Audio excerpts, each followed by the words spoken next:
Thereafter, on January 16, 2006, the Indian company issued payment instruction to HSBC Bank Dubai for an amount of rupees 16 crores to be deposited in the account of the defendant number 1 in Andhra Bank, Chennai.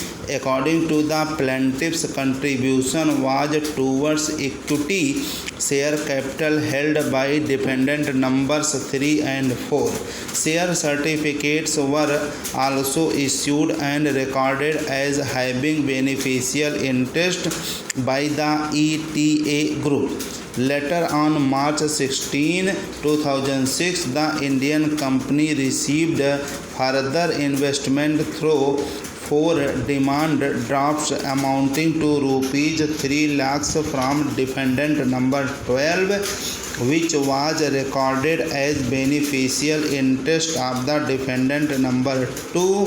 Defendant number 11 is in possession of these shares as well.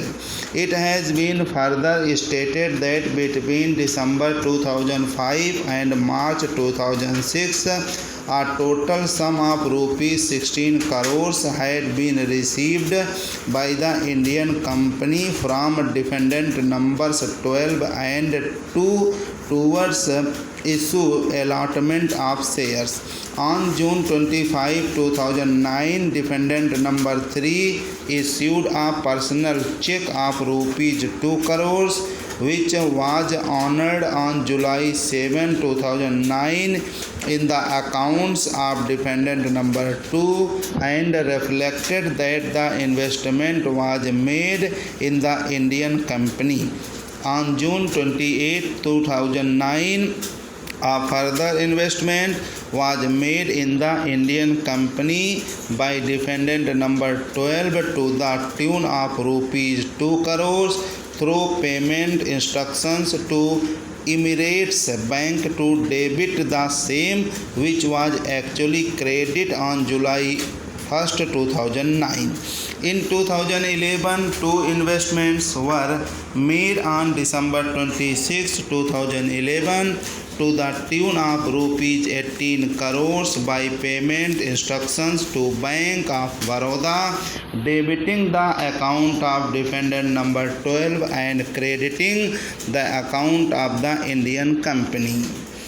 Thereafter, share certificates in the names of the defendant numbers 3 and 4 were issued by the defendant number 1 around February 10, 2012. The plaintiffs also stated that defendant numbers 3 to 7 admitted and acknowledged that defendant number 2 had a beneficial interest in the share certificates of the Indian company issued in their names.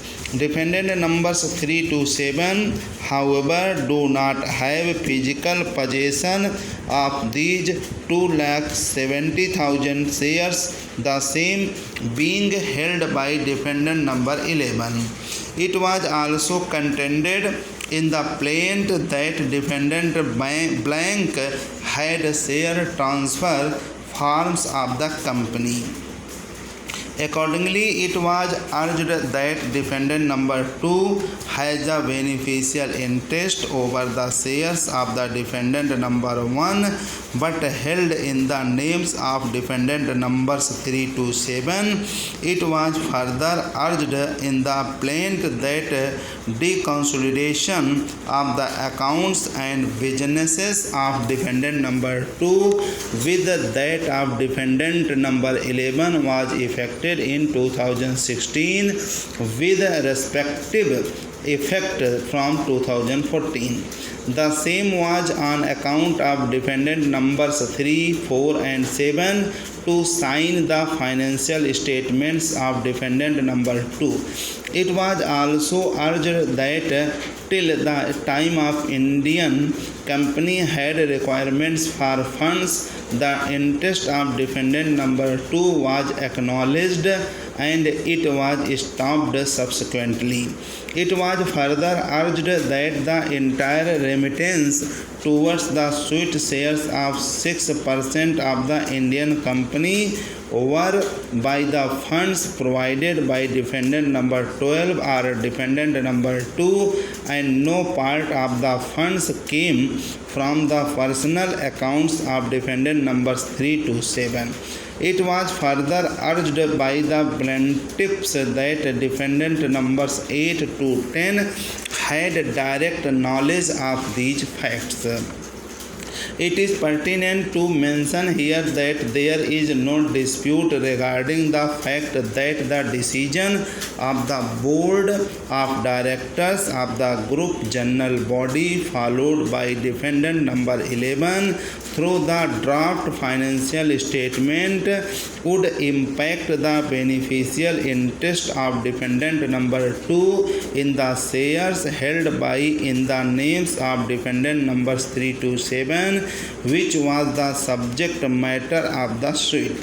Plaintiff number 2 under these circumstances wrote the letter dated June 1st, 2017 to defendant number 8, the managing director of the Indian company, protesting that the investments made by defendant number 2 were denied.